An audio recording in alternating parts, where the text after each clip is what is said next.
Hello बच्चों,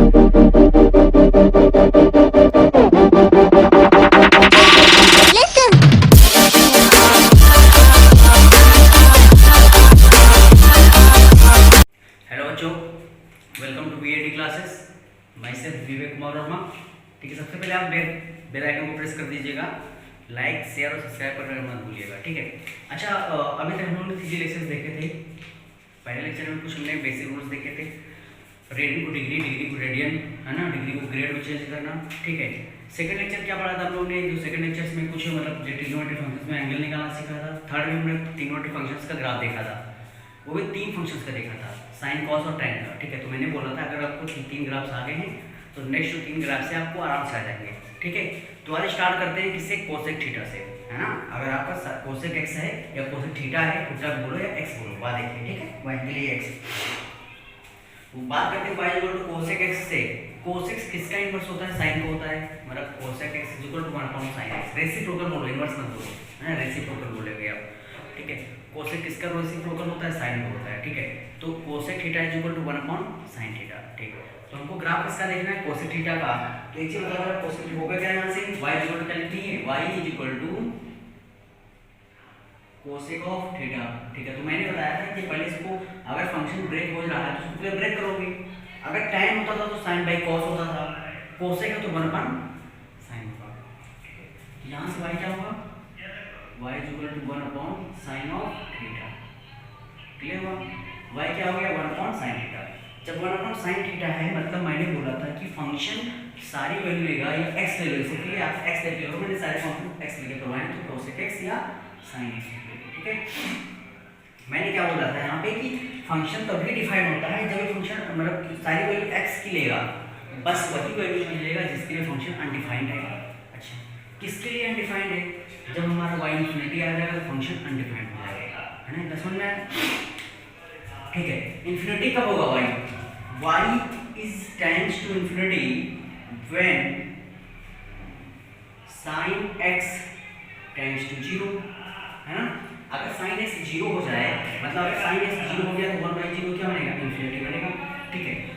ये क्या हो गया? अनडिफाइंड फॉर्म हो गया। मतलब कि सारी वैल्यू x लेगा, जो sin का होता है r होगा, इसकी डोमेन क्या होगी? r होगी, except that values where sin x is 0, हैं।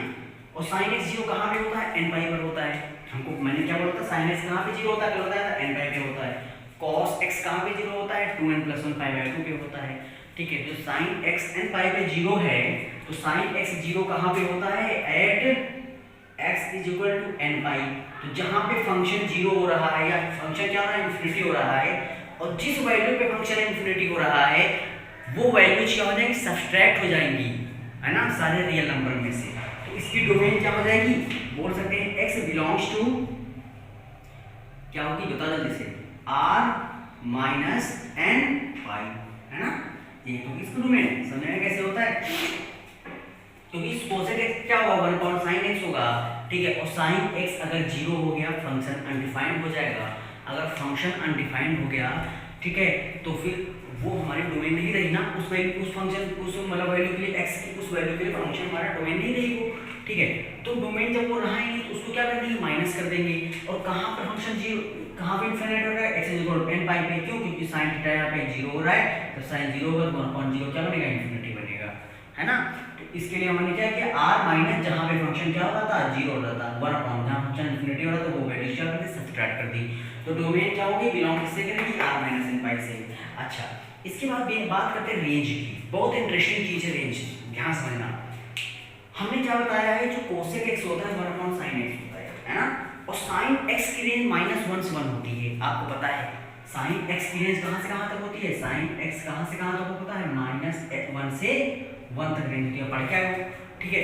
अच्छा, अगर ये -1 से 1 है, ठीक है, -1 के अंदर 0.5 भी होगा, 0.7 भी होगा, तो जब 1 sin x करोगे, जैसे अगर यहाँ पे y equal to sin x है, मान लो sin x के लिए y इक्वल टू -1 था, ठीक है, तो 1/y यही तो cosec x होगा। ये क्या है? sin x। अगर sin x इक्वल टू -1 है, if sin x is equal to -1 तो cosec x क्या होगा? 1/-1 1 sin x है ना, क्या आएगा? -1 आएगा। ठीक है। If sin x is equal to 1 sin x is equal to 1 तो cosec x क्या आएगा? 1/1 1 क्या आएगा 1 आएगा, ठीक है। If cosec sine x is equal to 1/2, if sine x is equal, अब देखो -1 से 1 के बीच में वैल्यू चलेगी 1 से कम चलेगी, जब 1 से कम चलेगी तो यहाँ पे कोसेक x क्या होता है 1/sin x होता है ना, कोसेक x क्या होता है 1/sin x होता है, ठीक है।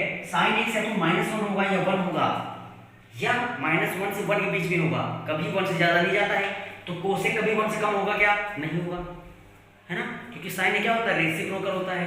1/<1 क्या होगा ग्रेटर देन 1 आता है, जैसे 1/0.5 करो 1/2 आ जाएगा, 1/√3/2 करो 2/√3 आ जाएगा, और 2/√3 ज़्यादा है 1 से, है ना, मैक्सिमम 1 से, तो 1 मतलब क्यों क्या हो रहा है एक्चुअल में, हो रहा है कि रेंज जो आ रही है कोसेक x की वो देखो -1 आ रही है, 1 आ रही है, -1 से कम चली जा रही है ∞ की तरफ, जब -1/2 होगा तो -2 आएगा कोसेक x, है ना, और ठीक है समझ में आ रहा ना, और sin x जब 0 होगा तो -∞ आ जाएगा, +∞, जब sin x -0 होगा तो -∞ आ जाएगा, है ना, ठीक है, जब sin x 0 होगा तो cos x कितना आएगा ∞ आएगा सीधा, ठीक है।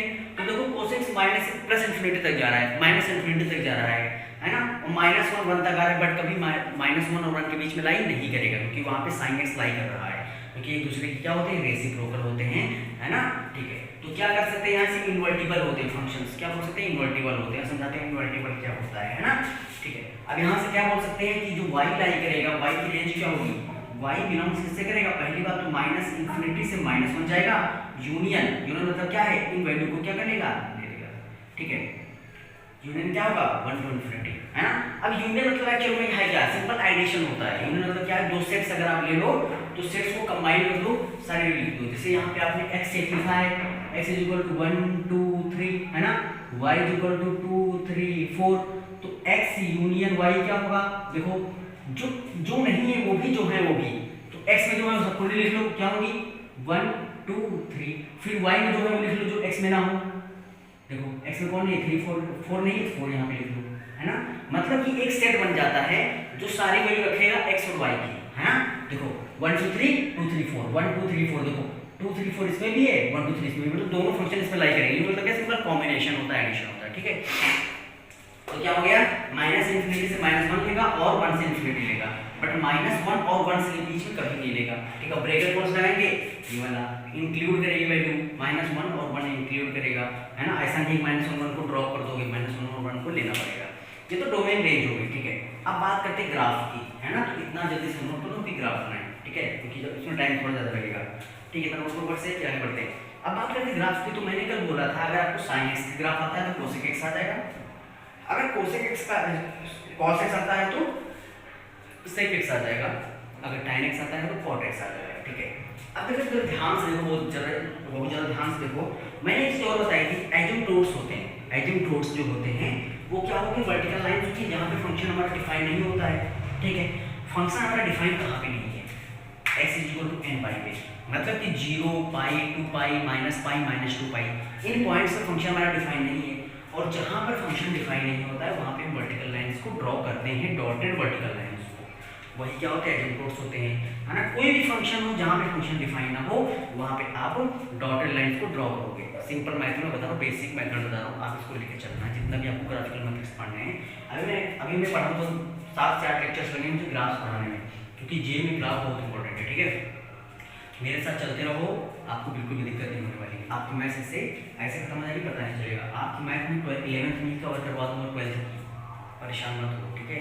आपको कॉलेज में कितना चाहिए यार, अभी कॉलेज में आपको केवल इतना चाहिए कि आपका काम हो जाए, आप पास हो जाओ, है ना, पास में अच्छे मार्क्स भी आ जाएंगे, है ना, मैं पास में बात नहीं कर रहा हूँ, अच्छे मार्क्स भी आ जाएंगे, ठीक है। और आपका बच्चा 12th का, तो आप अगर अभी इतना रख जाओ 2-3 महीने में मैथ से खत्म कर दो, फिनिश कर दो, उसके बाद आप थोड़ा भी पढ़ोगे ना 12th का, तो आपका 12th का बेसिक चलता रहेगा, जैसे आप डिफरेंशिएशन पढ़ लिए, इंटीग्रेशन पढ़ लिए, और 11th के सारे क्वेश्चन चेक कर डालो ना, जितने भी क्वेश्चन आए होंगे, जितनी बुक्स मिलती है सारे बुक्स सॉल्व कर डालो, तो वो चीज़ें होती हैं, जितना प्रैक्टिस करोगे उतने अच्छा होता है, ठीक है।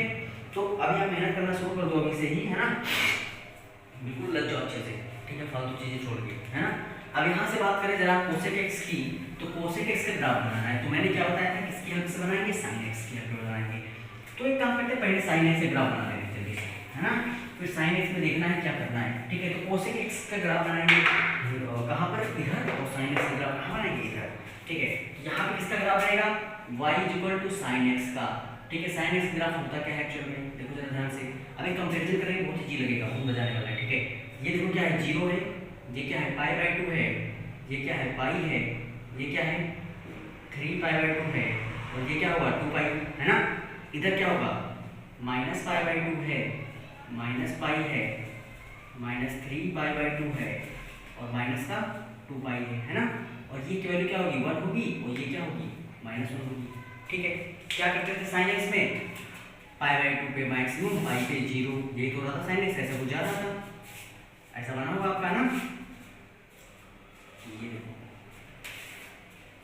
ऐसा कुछ बना होगा, थोड़ा ये थोड़ा सिमेट्रिकल भी सही कर लेना, करो नहीं चाहिए, ठीक है। ऐसा कुछ बना होगा।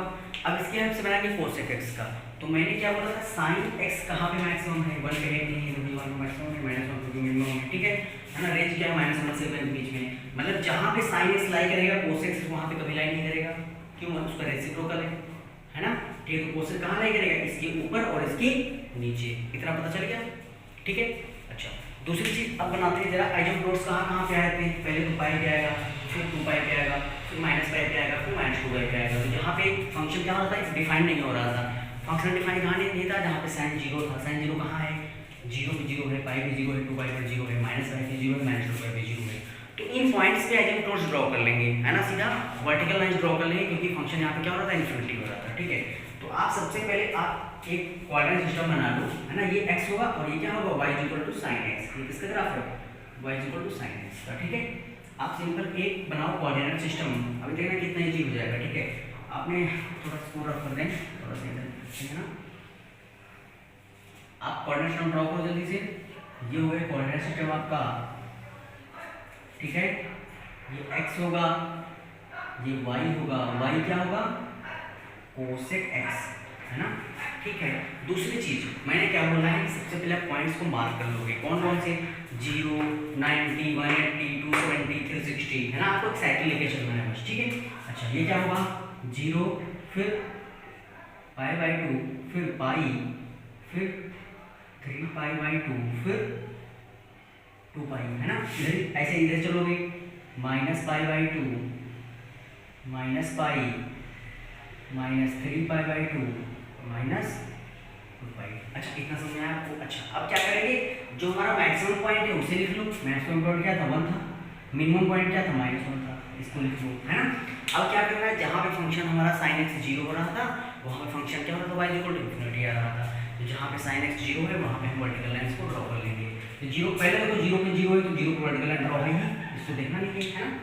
और कहाँ 0 है, ध्यान से देखो, और हमारा 0 है पाई पे, तो पाई पे क्या करेंगे, वर्टिकल लाइन को ड्रॉ कर लेंगे, है ना। तो पाई पे 0 है, तो वर्टिकल लाइन को ये ड्रॉ किया तो इन्फिनिटी हो गया फंक्शन, ठीक है।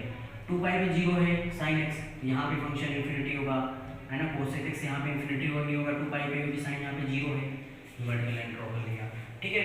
अच्छा, अब जरा ध्यान से देखो, -पाई पे भी sin x 0 होगा, n पाई पे 0 होता है, n कुछ भी हो सकता है, मैंने बताया था, तो काम चीज़ थी, ठीक है। दूसरी चीज़ कहाँ पे 0 है, -2 पाई पे भी 0 है, तो -2 पाई पे हमने क्या किया, वर्टिकल लाइन को ड्रॉ कर लिया, ठीक है। अब जरा मुझे एक चीज़ बताओ, सबसे पहली बात तो देखो कोसेक x मैंने रेंज लिखी है, तो देखो कोसेक 90 कितना होगा, 1 होगा कि नहीं होगा, कोसेक 90 कितना होगा, 1 होगा, मतलब कि पाई बाई 2 पे कोसेक कितना होगा, 1 होगा, ठीक है। 3 पाई बाई 2 पे -1 होगा, निकाल देख लेना, है ना, क्योंकि 1 अपॉन sin 3 पाई बाई 2 होगा, sin 3 पाई 2 -1 होता है, -1 होगा। अच्छा, -पाई बाई 2 पे -1 होगा, ठीक है, और -3 पाई बाई 2 पे 1 होगा, ठीक है। ये तो कोसेक की वैल्यू जो है, कैसे cosec 90 equal to 1 upon sin 90, और sin 90 कितना होता है 1, तो 1 अपॉन 1 क्या हो गया, 1 हो गया, तो कोसेक क्या हो गया, तो 1 हो गया, ठीक है। अब जरा एक चीज बताओ, कोसेक कभी इसके नीचे नहीं आएगा, कभी इसके बीच में लाइन नहीं करेगा, मतलब यहाँ से यहाँ तक जाएगा, है ना। अच्छा, कोसेक जब इधर से इधर जाओगे तो 0 क्या होता है, इन्फिनिटी, तो कुछ इन्फिनिटी तरफ बढ़ेगा, वो कभी इस लाइन को टच नहीं करेगा, है ना, ठीक है। उसके बाद यहाँ पे भी इन्फिनिटी होगा, तो पाई पे भी इन्फिनिटी होगा, n पाई पे क्या होगा, इन्फिनिटी, तो कभी भी इस पे टच नहीं करेगा। कर क्या रहा है, जरा ध्यान से देखो, जहाँ पे मैक्सिमम था ऐसे ग्राफ ड्रॉ किया, ऐसे ग्राफ ड्रॉ किया, ठीक है। जहाँ मिनिमम था ऐसे ग्राफ ड्रॉ किया, ऐसे किया, जहाँ पे मिनिमम था ऐसे किया, ऐसे किया, जहाँ मैक्सिमम था ऐसे किया, ऐसे किया। बाकी पॉइंट्स को आप रफ कर दो, ये किसका ग्राफ हो गया, कोसेक एक्स का हो गया। देखो वही आएगा, sin x में, है ना, वो ट्रिक है नहीं है, सिंपल, करना क्या है, pi by r vertical lines को ड्रॉ कर देना बस, ये हो गया cos x ग्राफ। ठीक है, तो यहाँ से ऐसे जाएगा, यहाँ पे कैसे जाएगा कुछ ऐसे, मतलब साइन x के ग्राफ में जहाँ पर पीक पॉइंट मिल रहे हैं, है ना, साइन x के ग्राफ में जहाँ पे आपके पीक पॉइंट मिल रहे हैं उन पॉइंट्स को सिंपली ड्रॉ कर दो, है ना, ऊपर बढ़ा दो। देखो ये वाला पॉइंट ऊपर था, इसको ऊपर पैराबोला, फिर नीचे पैराबोला ओपन कर दिया, फिर नीचे पैराबोला, फिर ऊपर पैराबोला, सिंपल खत्म, है ना। पाई टू पाई पे क्या करो, एजिम्प्टोस ड्रॉ कर दोगे, उन लाइंस को टच मत कराना, ये लाइन कभी इसको टच नहीं करेगी। पाई पे क्या होता है, इन्फिनिटी फंक्शन, और यहाँ पे अगर इसको टच कर दे इन्फिनिटी आप बस पहुँच गए। इन्फिनिटी आप कभी भी अचीव कर ही नहीं सकते हो, है ना, कभी डिफाइंड वैल्यू है ही नहीं, अनडिफाइंड है, तो कभी अचीव नहीं कर सकते हो। ठीक है, इतना समझ में आया। ये किसका ग्राफ होगा, cos x का। अब हम रेंज निकालना सीखते हैं, है ना। तो मैंने क्या बताया था कि जो इसकी डोमेन होती है, डोमेन क्या होती है, x की वैल्यूज होती है, तो देखो x सारी वैल्यू लेगा, बस क्या मिलेगा, पाई नहीं लेगा, वो पाई कभी अचीव नहीं हो रहा है, 2 पाई कभी अचीव नहीं हो रहा है ना, फिर 0 कभी अचीव नहीं हो रहा है, माइनस पाई -2 पाई कभी अचीव नहीं हो रहा है, मतलब इसकी डोमेन क्या हो गई, r माइनस n पाई। ठीक है, क्या समझ आया।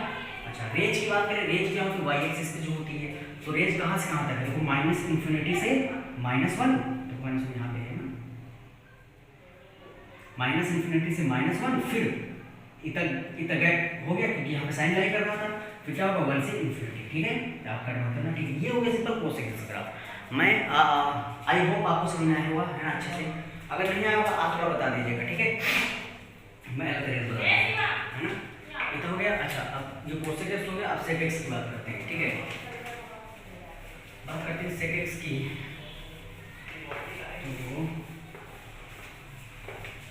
देखो साइन कॉस में आपकी रेंज डोमेन सेम चल रही थी, डोमेन आपकी सेम थी, रेंज भी सेम थी। यहाँ पे सेक कोसेक में डोमेन चेंज हो जाएगी, रेंज आपकी सेम रहेगी। ठीक है, तो रेंज जो थी कोसेक की वही सेक की होगी। ठीक है, तो होगा क्या, y इक्वल टू क्या लिखना है, सेक एक्स ना, y इक्वल टू लिखना है, y इक्वल टू है सेक ऑफ एक्स, और सेक एक्स होता कितना है, 1/cos x। ठीक है, अच्छा फंक्शन कहाँ पर डिफाइन होगा, फंक्शन सिंपल डिफाइन होगा जहाँ पे आपका x क्या है, x क्या हो जाए 0। अगर x 0 हो गया फंक्शन डिफाइन नहीं होगा, मतलब अगर इसको cos x is equal to 0 then y tends to infinity, function क्या हो गया, अनडिफाइंड हो गया। और cos x कहाँ पे 0 होता है, 2n+1 π/2 पर cos x क्या होता है 0 होता है, मतलब cos x कहाँ पे 0 होता है, इस वैल्यू पे। तो फंक्शन कौन सी वैल्यू नहीं लेगा, x कौन सी वैल्यू नहीं लेगा, 2n+1 π/2, है ना, डोमेन में कौन सी वैल्यूज नहीं आएंगी, 2n+1 π/2, क्योंकि यहाँ पे देखो n = 0 रखो तो π/2 का फंक्शन 0 cos 0, है ना। तो जब 1/cos रखोगे तो क्या आ जाएगा, इन्फिनिटी आ जाएगा। तो वो जब cos x 0 तो y इन्फिनिटी, जब cos x 0 होगा तो फंक्शन कभी भी डिफाइन नहीं होगा। ठीक है, तो यहाँ से डोमेन क्या लिख सकते हैं, डोमेन आपकी हो जाएगी x बिलोंग्स टू, है ना, x belongs to r - 2n+1 π/2। ठीक है, अच्छा इसके बाद रेंज की बात करें तो रेंज मैंने क्या होता है, जो कोसेक की होती है वही किसकी होती है, सेक की होती है ना। तो कहाँ से कहाँ तक, क्योंकि जो रेंज साइन की थी वही कॉस की थी। ठीक है, डोमेन चेंज हो जाएगी क्योंकि कॉस अलग, कॉस 0 होता है 2n+1 π/2 पे, साइन 0 होता है n पाई पे, इसलिए डोमेन तो चेंज हो जाएगी, बट रेंज -1 से 1 ही रहती दोनों केस में, है ना। अब वहाँ रेंज 0 देखते नहीं है, सिंपल वैल्यू रख के देते हैं। तो यहाँ रेंज कितनी हो जाएगी, हमने क्या लिखा था वहाँ पे, -∞ से -1 यूनियन 1 to इन्फिनिटी, ये रेंज हो गई फंक्शन की, किसकी, y = sec x की, है ना। तो मैंने क्या बताया कि सबसे पहले y = sec x क्या लिखा, 1/cos x लिखा, फिर देखा cos x कहाँ पे 0 होता है, जहाँ पर cos x 0 होगा y टेंड्स टू इन्फिनिटी हो जाएगा। अगर y टेंड्स टू इन्फिनिटी हो गया तो फंक्शन डिफाइन नहीं है, और कहाँ पे 0 होता है 2n+1 π/2 पे। ठीक है, तो आपके जो डोमेन होगी x सारी वैल्यू लेगा एक्सेप्ट 2n+1 π/2, मतलब r - 2n+1 π/2 होगा। ठीक है, उसके बाद रेंज क्या होगी, y कहाँ से कहाँ तक बिलोंग करेगा, -∞ से -1 यूनियन 1 से इन्फिनिटी। ठीक है, इतना समझ में आया। ठीक है, इतना आगे तो आगे बढ़ते हैं, है ना, इतना नोट करो जल्दी से, फिर बढ़ते हैं ग्राफ की तरफ से। तो इसका ग्राफ बनाने के लिए सबसे सिंपल ट्रिक मैंने क्या बताई थी, आप इसके रेसिप्रोकल ग्राफ बना लो। रेसिप्रोकल ग्राफ क्या है, cos x है, तो cos x का ग्राफ सबसे पहले बनाओ आप, है ना, तो वहीं से निकल आएगा सिंपल। ठीक है, आप वर्टिकल लाइंस कहाँ पे ड्रॉ करोगे, π/2 पे, 3π/2 पे, 5π/2 पे, -π/2 पे, -3π/2 पे, क्योंकि वहाँ पे फंक्शन क्या हो रहा है, इन्फिनिटी हो रहा है। ठीक है, जब 2n+1 π/2 पे आप आइसोट्रोस ड्रॉ करोगे, वर्टिकल लाइंस को ड्रॉ करोगे। ठीक है, अच्छा सबसे पहले ग्राफ बनाते हैं y = cos x का। तो y = यहाँ पे क्या है, y = है कॉस ऑफ एक्स, है ना, ठीक है। इधर क्या बनाएंगे, सेक एक्स का। तो सिंपली आप पहले क्वाड्रेंट ड्रॉ कर लो जल्दी से, है ना। 0 π/2 पाई 3 π/2 2 पाई, फिर -π/2 -पाई -3 π/2 -2 पाई। अच्छा, मैक्सिमम कितना जाता है, 1 जाता है, मिनिमम कितना जाता है, -1 जाता है, ठीक है। फंक्शन कहाँ पे आपका 0 होता है, कॉस कहाँ पे 0 होता है, π/2 पे, 90 पे, 270 पे कॉस 0 होता है। तो इन लाइंस पे क्या ड्रॉ कर लोगे आप, इन लाइन पे सिंपल आप वर्टिकल लाइंस को ड्रॉ कर लोगे जहाँ पे 0 होता है ना। तो पहले कॉस के ग्राफ को बना लो, बाद में ड्रॉ करना, ठीक है। जब कॉस को ग्राफ बनाया तो कुछ ऐसा जाएगा, ऐसा कुछ जा रहा था, याद कीजिए, है ना। अब 2 पाई थोड़ा आगे चले जाइएगा, 5 ठीक है, थोड़ा सिंपलीफाई बनेगा। अच्छा, वर्टिकल लाइंस कहाँ पे ड्रॉ करोगे, एक तो यहाँ पे ड्रॉ करोगे, दूसरा यहाँ पे ड्रॉ करोगे। अब ये ग्राफ कुछ ऐसा जा रहा होगा, ऐसा यहाँ जाके मिलेगा, ऐसे यहाँ पे जाके मिलेगा, ठीक है। तो अब हमें करना क्या है, मैंने क्या बोला, जो पीक पॉइंट होते हैं उस पॉइंट को उठाओ। ये पीक पॉइंट था, इसके ऊपर ग्राफ, इसके नीचे ऊपर ग्राफ, है ना, इसके नीचे ग्राफ, इसके नीचे ग्राफ, है ना, इसके ऊपर ग्राफ, इसके ऊपर ग्राफ, ठीक है, इसके नीचे ग्राफ, इसके नीचे ग्राफ, इसके ऊपर, इसके ऊपर। तो पीक पॉइंट पे ग्राफ ऊपर ऊपर बढ़ा दो, ऊपर वाले ऊपर ओपन कर दो, नीचे वाले को नीचे ओपन कर दो, बीच वाले जो ये वाला है इसको रख कर दो। सिंपल सेकेंड्स बन गया, ठीक है। अब बनाना है सेकेंड्स का, हाँ। तो y इक्वल टू सेकेंड्स का ग्राफ बनाना है, तो आपको क्या लिखना है, y equal two seconds. Coordinate system बना दो सबसे पहले,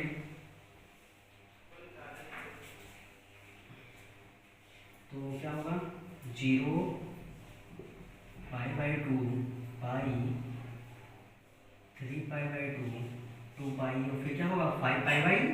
वहाँ पे डिपेंड करता है 5 π/2 लेना, क्योंकि कॉस में थोड़ा और चल रहा है, इसलिए ये चल रहा है, इसलिए हम क्या लेंगे, 5 π/2 लेके चलेंगे, ठीक है। अगर यहाँ पे देखो -π/2 -पाई -3 π/2 -2 पाई -5 π/2। अच्छा, अब क्या करना है, हाईएस्ट पॉइंट ले लो 1, लोएस्ट पॉइंट ले लो -1, ठीक है। इसके बाद देखो जरा ध्यान से, जहाँ पे आपका cos 0 होता है वहाँ पे आप क्या करो, वर्टिकल लाइंस को ड्रॉ कर लो। cos 0 कहाँ पे होता है, π/2 पे होता है, तो π/2 पे आपने वर्टिकल लाइन को ड्रॉ कर लिया, π/2 आपने वर्टिकल लाइन को ड्रॉ कर लिया, ठीक है। 3 π/2 पे 0 होता है, 3 π/2 पे आपने एक वर्टिकल लाइन को ड्रॉ कर लिया। 5 π/2 पे 0 होता है, तो 5 π/2 पे आपने वर्टिकल लाइन को ड्रॉ कर लिया, ठीक है। -π/2 पे 0 होता है, तो -π/2 पे आपने वर्टिकल लाइन को ड्रॉ कर लिया। -3 π/2 0 होता है, यहाँ पे आपने भी वर्टिकल लाइन को ड्रॉ कर लिया, यहाँ पे भी वर्टिकल लाइन को ड्रॉ कर लिया, ठीक है। मैक्सिमम कॉस कहाँ होता है, cos 0 1 होता है, नहीं होता है, ठीक है। cos π -1 होता है, cos 2 π 1 होता है, देखो, ठीक है। अच्छा, अब आ जाओ जरा इधर, cos π कितना होता है, जल्दी से बताओ। cos -π क्या होता है, cos π कितना होता है, cos -π को माइनस कोई इफेक्ट नहीं होता है, cos को करना -1 होता है, फिर cos 2 π क्या होगा, बन गया। अब क्या करना है कि जो ऊपर वाले टर्म्स हैं उनको ऊपर ओपन करो, जो नीचे वाले टर्म्स हैं उनको नीचे ग्राफ ओपन कर दो।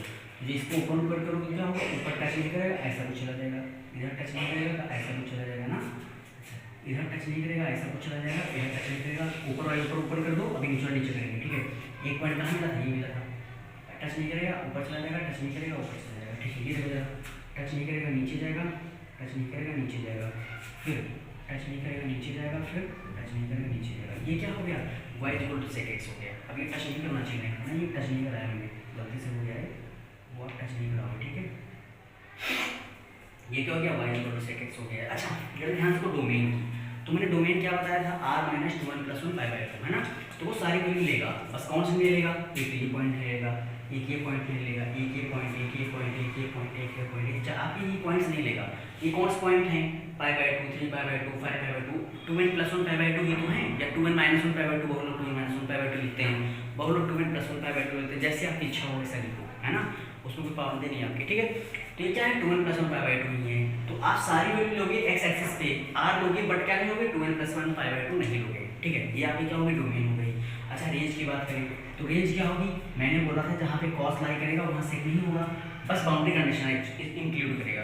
तो रेंज जरा देखिए, y क्या बिलोंग्स करेगा, देखो माइनस, देखो यहाँ से जा रहा है -∞ से -∞ से -1, कहाँ से, -∞ से -1, और -1 आएगा कोसेक में, सॉरी सेक में, यूनियन को लगा दो ऐड करने के लिए, इनकी इसके बाद की वैल्यू कंटिन्यू करने के लिए, ठीक है। देखो यहाँ से आता है फिर प्लस, प्लस मतलब क्या यूनियन, कहाँ से कहाँ तक, 1 से ऊपर इन्फिनिटी तक, क्या हो जाएगा 1 to इन्फिनिटी। ये हो गया आपका किसका, क्योंकि यहाँ पे ये ब्रैकेट लगा है एक्सक्लूड वाला, ये इंक्लूड है, इस वैल्यू को इंक्लूड करेगा, इसको क्या कर देगा एक्सक्लूड कर देगा, इन्फिनिटी को टेंजिबल नहीं होता है ना। ये हो गया सेक एक्स ग्राफ, ठीक है। अब बचा कॉट एक्स, है ना। तो tan, सिंपल tan, आपको tan आता हो ना आता हो तो तभी कॉट बन जाएगा आपका। तो जरा देखिए कॉट एक्स पहले हम क्या देखेंगे, डोमेन देखेंगे फिर रेंज देखेंगे। अच्छा tan x की रेंज क्या थी, माइनस इन्फिनिटी से प्लस इन्फिनिटी, या कोई भी रियल नंबर कुछ भी थी, है ना। तो cot x की रेंज क्या हो जाएगी, जो tan x की थी, ठीक है, क्या आ जाएगी, माइनस इन्फिनिटी से प्लस इन्फिनिटी। ये तो पक्का हो गया, बस निकालना डोमेन है ना। tan x की डोमेन क्या रही थी, r माइनस 2n प्लस 1/2। तो cot x की रेंज क्या आएगी, r माइनस n पाई, है ना। जो cosec x का आती है वही cot x की होती है, जो sec x की आती है वही tan x की होती है, बस, ठीक है, डोमेन, है ना, ठीक है। तो कैसे होगी आपको पता चल गया होगा, आप फॉर्मूला स्प्लिट करके आप निकालोगे, आपको इतना तो नॉलेज हो गया होगा ना। तो सबसे पहले ग्राफ देखते हैं, उसके बाद डोमेन देखते हैं उसका। देखो इंटरेस्टिंग चीजें चल रही है, आपको फॉर्मूला बेस्ड क्वेश्चन अभी स्टार्ट हो जाएंगे, है ना। आप परेशान हो गया, कोई भी अगर चीज होती है तो 10-15 लेक्चर बनाना ही पड़ता है यार, कोई जादू तो है नहीं ना, दो लेक्चर बना के जरूर दिखा के खत्म कर दो, है ना। तो कोई चीज़ को कंटिन्यूसली मेहनत करनी पड़ती तभी मिलता है, जो होता है, ठीक है। आप कोई भी लेक्चर देखो, कहीं वीडियो देखोगे तो आपको यही चीज़ें मिलेंगी, है ना। बस समझाने का तरीका कुछ अलग होता है, कुछ अच्छे क्वेश्चन आते हैं, कुछ कंटेंट अच्छा रहते हैं, बस यही फिट होता है बस। तो मैं किसी को गलत नहीं बोलूँगा, आपको जहाँ भी अच्छा लग रहा है वहाँ पढ़िए, ठीक है। लेकिन एक बार एक काम कीजिए, मैं जो बता रहा हूँ मेथड्स सभी मेरे स्टार्ट होंगे, तो आप वो देखिएगा, वो आप कंपेरिजन कीजिएगा अदर बोर्डों से, तो आपको थोड़ा थोड़ा डिफरेंस पता चलेगा, थोड़ा नहीं बहुत ज़्यादा। और जेई में अगर आप थोड़ा स्मार्ट वर्क नहीं कर रहे हो ना, तो आप तो पीछे हो गए, पहले बाहर हो गए, क्योंकि 95 परसेंटाइल भी कुछ नहीं होता है ना। 99 जब तक नहीं पहुँचना है कुछ नहीं होगा, ठीक है। परसेंटाइल की बात में परसेंटेज की बात नहीं कर रहा हूँ, ठीक है। तो आपको मेहनत करनी पड़ेगी, मेहनत से निभा सकते हो, है ना। तो यहाँ पे वो क्या बोल सकते हो, y equal to cot x, है ना। तो y इक्वल टू आपका क्या है, कॉट ऑफ एक्स है। अच्छा ये कॉट को क्या लिख सकते हैं, cos of x divide by sine of x, मतलब फंक्शन डिफाइन होगा सबके लिए, जहाँ पे साइन एक्स 0 हो जाएगा वहाँ फंक्शन डिफाइन नहीं होगा, ये तो देखना होता था, ठीक है। तो यहाँ क्या लिख सकते हैं, if sine x is equal to 0, if sine x is equal to 0 y tends to infinity, और ये नहीं होना चाहिए, है ना। तो x should not equal to क्या होना चाहिए, n पाई पे साइन x 0 होता है, मतलब ये वैल्यू नहीं होनी चाहिए, है ना। जो इक्वल लिखा है मतलब ये वैल्यू नहीं होनी चाहिए। तो आप सारी वैल्यू लेगा क्या मिलेगा, n पाई नहीं लेगा, है ना। तो यहाँ पे डोमेन क्या होगी, x belongs to r minus n pi, है ना। रेंज क्या हो जाएगी, माइनस क्या बोला है, कॉट कहाँ से आता है, माइनस इन्फिनिटी से प्लस इन्फिनिटी चलता है ना। तो यहाँ से रेंज क्या हो जाएगी, y कहाँ से बिलोंग कर जाएगा, y बिलोंग्स करेगा माइनस इन्फिनिटी से प्लस इन्फिनिटी, ये आपको सुनना है, ठीक है। अब देखो जरा, इसके बाद मैंने बोला था क्या कि वो अगला स्टेप क्या था, जहाँ फंक्शन इन्फिनिटी हो रहा था वहाँ पे आप वर्टिकल लाइंस को ड्रॉ करोगे, एजेम्प्टोड्स को ड्रॉ करोगे। फंक्शन कहाँ पे इन्फिनिटी है, n पाई पे इन्फिनिटी है, तो n पाई मतलब क्या है, 0 पाई 2 पाई 3 पाई 4 पाई 5 पाई 6 पाई, ऐसे इन पे फंक्शन क्या है, इन्फिनिटी है। यहाँ पे आप एजेम्प्टोड्स को ड्रॉ करोगे, ठीक है। अब जरा देखो, आप ग्राफ बनाओ सबसे पहले, है ना, आप कोऑर्डिनेट सिस्टम बना लो, ठीक है। तो क्या हुआ यहाँ पे 0 पाई, फिर पाई बाई 2, फिर पाई, फिर 3 पाई बाई 2, फिर 2 पाई, है ना। यहाँ क्या होगा, minus pi by 2, minus pi, minus 3 pi by 2, minus 2 पाई। ऊपर वैल्यू क्या लोगे, 1 2 3 एंड सो ऑन। नीचे क्या लोगे, -1 -2 -3 एंड सो ऑन। ये x होगा, ये y होगा, y इक्वल टू क्या होगा, cot ऑफ x, है ना। अच्छा अब एक चीज बताओ मुझे, वर्टिकल लाइंस कहाँ पे ड्रॉ करनी है, जहाँ पे फंक्शन इन्फिनिटी आ रहा है, कहाँ पे आ रहा है, 0 पे आ रहा है, पाई पे आ रहा है, 2 पाई पे आ रहा है। तो एक वर्टिकल लाइन यहाँ पे ड्रॉ आएगी, दूसरी कहाँ ड्रॉ करेंगे, पाई पे, है ना। ये फंक्शन यहाँ पे क्या हो रहा है, इन्फिनिटी हो रहा है, इसे ही, ठीक है। दूसरा क्या यहाँ पे ड्रॉ करेंगे, 2 पाई पे, क्योंकि फंक्शन यहाँ पे क्या हो रहा है, इन्फिनिटी हो रहा है, ठीक है। तीसरा कहाँ ड्रॉ करेंगे, माइनस पाई पे, है ना, तो फंक्शन क्या हो रहा है, इन्फिनिटी हो रहा है। चौथे कहाँ ड्रॉ करेंगे, -2 पाई पे, फंक्शन क्या हो रहा है, यहाँ पे इन्फिनिटी हो रहा है, ठीक है। अच्छा अब उसके बाद देखते हैं, उसके बाद क्या करना होता है, आप सिंपल ग्राफ को बनाओगे, है ना। तो अच्छा बताओ कॉट 0 कितना होता है, कॉट 0 मतलब 1/इन्फिनिटी, कॉट 0 क्या होगा, इन्फिनिटी होगा, है ना। तो जब इन्फिनिटी होगा तो फंक्शन कहाँ चलेगा, कुछ यहाँ से चलेगा, और 0 पे जाएगा तो क्या हो जाएगा, इन्फिनिटी बन जाएगा, देखो ऐसा, है ना। अच्छा कॉट ये क्या होगा, पाई क्या होगा, माइनस इन्फिनिटी, तो कहाँ जाएगा, नीचे की तरफ जाएगा, समझ आ नहीं आ रहा है, ठीक है। तो सिमिलरली इसको बनाओगे तो कहाँ जाएगा, कुछ ऐसा जाएगा, है ना, और फिर क्या जाएगा, कुछ ऐसा आ जाएगा, है ना। इसको बनाओगे तो क्या आएगा, कुछ ऐसा आ जाएगा, और ये इसको बनाओगे तो कुछ ये और ये किसका ग्राफ हो गया, cot x का हो गया। सिंपल tan x चल रहा है, tan x देखो थोड़ा उल्टा चलता था, tan x यहाँ स्टार्ट होता था ऐसे जाता था ना, तो थोड़ा सा उल्टा चल रहा है, ठीक है, कुछ भी नहीं इसमें समझ में आया। अच्छा cot x देखो कहाँ से डिफाइन है, x से सारी वैल्यू लेगा, r लेगा एक्सेप्ट एंड पाई। देखो एक ये वैल्यू नहीं आएगी, 2 पाई नहीं आएगी, पाई नहीं आएगी, 0 नहीं आएगी, है ना, पाई नहीं आएगी, 2 पाई नहीं आएगी, ठीक है, एक्सेप्ट एंड पाई। उसके बाद रेंज क्या है, माइनस इन्फिनिटी से प्लस इन्फिनिटी, कुछ भी ले सकता है वाई में ना, ठीक है। तो ये आपके सिंपल ग्राफ्स हो गए। आपको अगर ग्राफ आ गए हैं तो अच्छी बात है, नहीं आए तो आप कमेंट कर दीजिए, मैं थोड़ा अच्छे तरीके से बता दूंगा, ठीक है। अच्छा दूसरी चीज़, ये क्यों पढ़ा हम लोग ने, है ना, ये भी आता है कि बहुत स्कूल वाले नहीं पढ़ाते हैं, फालतू चीज़ें, फालतू कुछ नहीं होता है। मान लीजिए आपने अगर अभी नहीं पढ़ा, ठीक है, आपने अगर अभी इसको स्टडी नहीं किया, अच्छे से प्रिपेयर नहीं किया, तो आपको 12th में दिक्कत होगी, ठीक है, कि बोर्ड भी देना है, बोर्ड में क्वेश्चन बन जाते हैं, क्योंकि एनके पेपर बनाएगा बोर्ड का, तो कुछ भी हो सकता है, ठीक है। अच्छा दूसरी चीज़, चलो ठीक है, नहीं आएगा बोर्ड में, नहीं आ रहा है, आपको ग्राफ पढ़ने की जरूरत नहीं, वो लोग बोलते हैं, लेकिन एक चीज़ बताओ, आपको सेटिस्फैक्शन मिलेगा विदाउट ग्राफ आप चैप्टर पढ़ चुके, है ना, बिना पूरी नॉलेज के आपने पढ़ लिया, उसका कोई मतलब ही तो नहीं है यार, है ना। जब पढ़ो तो अच्छे से पढ़ो, ठीक है, जब कोई चीज़ आप सीखो तो अच्छे से सीखो। तो दूसरी चीज़ ये है कि मैं इतनी ही मैं ड्रॉप करता हूँ आज, है ना। कल मैं पढ़ाऊँगा इसके ट्रिग्नोमेट्री फंक्शंस को, ट्रिग्नोमेट्री रेशियोज को, sine X plus Y, sine A plus B, sine A, cos A plus B, tan A plus B, सारे फॉर्मूलेज में कराऊंगा। उसके बाद कुछ ट्रिक्स बताऊंगा जिससे आप फॉर्मूले A plus B plus C, A plus B plus C plus D, कितने भी एंगल्स आप निकाल सकते हो, है ना। Sine 2 theta, 3 theta, 4 theta one line में निकाल सकते हो, tan 100 थीटा, है ना। तो ये सब चीज़ें मैं बताऊंगा, ठीक है, ये एडिशनल चीज़ें हैं, ठीक है। मैं बता दूंगा कि जिसको आप अगर आगे नहीं करना है तो वही वीडियो पॉज करिए, अपना बोर्ड का हो गया, आगे जी के जिसको करना है वो देखिए, है ना। अब दूसरी चीज़ है कि आपको ग्राफ फिनिश हो गया, अब ग्राफ आप नोट कर लीजिए, डोमेन रेंज आपको याद होना चाहिए। अगर एक ग्राफ आपको नहीं आया है तो 12th में पढ़ाया जाता है ग्राफ, ठीक है, और 12th में हर सारे टीचर्स पढ़ाते हैं, जो अच्छे टीचर्स होते हैं पढ़ाएंगे आपको।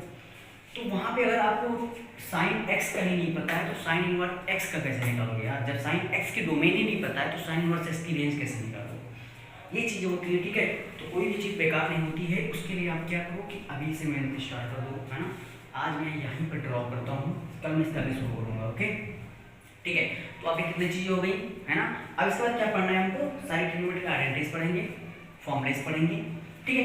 उसका जनरल सॉल्यूशन, प्रिंसिपल सॉल्यूशन, मुश्किल से 4 से 5 लेक्चर में आपका पूरा सिमट जाएगा अच्छे से। 4 से 4 लेक्चर और मान लीजिए, 4 लेक्चर्स मुझे दे दीजिए, 4 लेक्चर्स हो गए और 4 की, ठीक है, 8 लेक्चर्स आपके हो गए और 4 लेक्चर्स आपके न्यूमेरिकल्स चलेंगे, ठीक है। और आपका एनसीईआरटी का प्लेलिस्ट अलग होगा, है ना। तो जो क्विज बनेगी वो आईटी जेईई मेंस और एडवांस लेवल की होगी, जो मेरी क्विज लेक्चर के बाद होगी। लेक्चर तो आप देख लीजिए, बोर्ड भर का आराम से बोर्ड हो जाएगा, बोर्ड आपका कुछ भी नहीं है, मतलब जो 11th कुछ भी नहीं, 11th इससे आगे कुछ नहीं पूछेंगे, है ना। फेल भी कोई नहीं कर सकता है और एक भी नंबर को काट नहीं सकता है, ये मेरी गारंटी है, ठीक है। ये क्वेश्चन मैं 4 तरीके से कराऊंगा, परेशान मत हो, 2-3 दिन मेथड बताऊंगा, सॉफ्टवेयर बताऊंगा, जो अप्लाई करना है, नहीं करना है, कहाँ पे करना है, ठीक है। क्योंकि देखो यार, जो 12th में लिया है, जो मैथ्स लिया है 10th के बाद, उसका बेसिक मेन क्या होता है, वो इंजीनियरिंग करेगा, है ना, ठीक है। तो आपको इंजीनियरिंग के बारे में वही बता सकता है जो इस फील्ड का हो, ये तो मानती हूँ, ठीक है। आपको भी बीटेक बंदा पकड़ लीजिए, एमटेक बंदा पकड़ लीजिए, जो IIT NIT कहीं से भी है, ठीक है, और उससे थोड़ा आप चीज़ें सीखिए कैसे क्या होती है ना। टेक्निकल बंदा पकड़िए आप सीधा, ठीक है। तो जिसको नहीं करना है सीरियसली, तो वो कैसे भी पढ़ सकता है ना, ठीक है। उसका गोल ही कुछ नहीं है तो क्या कह सकते हो, है ना। तो सिंपल सी बात है, आपने गोल बनाइए कि आपको कितना परसेंटाइल चाहिए। अच्छा दूसरी चीज़ बहुत लोग पूछते हैं परसेंटाइल और परसेंटेज में डिफरेंस क्या होता है, बहुत बड़ा डिफरेंस होता है। आप एज्यूम कीजिए आपको 98 प्लस तो होना ही चाहिए परसेंटाइल, कितना 98 प्लस तो होना ही चाहिए। अगर इतना नहीं हुआ तो क्या करोगे यार, कहीं कुछ नहीं होना है ना, तो अच्छा नहीं मिलेगा आपको, मनपसंद नहीं मिलेगा, ठीक है। तो चीज़ें हैं, थोड़ा अच्छे से पढ़ाई करो, एक बार IIT NIT पहुँच जाओगे तो थोड़ा अच्छा होगा। NIT में नहीं कह सकते हो, IIT की बात करो, ठीक है। आप IIT का ड्रीम देखो, और ड्रीम की हकीकत बदलते हैं जब कोशिश करोगे, ठीक है। देर से होता है बट होता है। आपके पास 2 साल बहुत ज़्यादा है, बहुत ज़्यादा नहीं, कोरोना है, आपके पास पूरा टाइम है ना। एक्सक्यूज भी है कि स्कूल क्यों नहीं आ रहे, कोरोना टाइम है ना, तो कोई फोर्स भी नहीं कर रहा है। आप दिन भर घर पे बैठ पढ़ाई करो, मैथ्स प्रैक्टिस करो, फिजिक्स करो, केमिस्ट्री करो, ये बाकी सब्जेक्ट तो आपके हो ही जाएंगे, है ना। तो इतना आपको अच्छे से, अगर अपना टाइम वेस्ट कर रहे हो तो बहुत दिक्कत होने वाली है ना, ठीक है। तो एक काम कीजिए आप, क्योंकि आपका 40% सिलेबस जो है मैथ्स का या फिजिक्स का, केमिस्ट्री का, वो 11th में ही कंप्लीट हो जाता है जेईई का, ठीक है, आपको पता होना चाहिए। अगर आपने 40% आपने 11 सही से पढ़ लिया तो आप 40% ये क्वेश्चन सॉल्व करोगे ये मेंस के, हमें आप क्वालिफाई हो जाएगा, इतना क्लियर है। ठीक है, तो क्यों नहीं कर रहे यार, है ना? अच्छे से मेहनत करो, ठीक है। ओके, मिलते हैं कल मिलते हैं इसके बाद, है ना? क्या करेंगे कल? पढ़ेंगे आइडेंटिटीज ना, कुछ मेथड्स करेंगे अच्छे। Okay, thank you so much, ठीक है।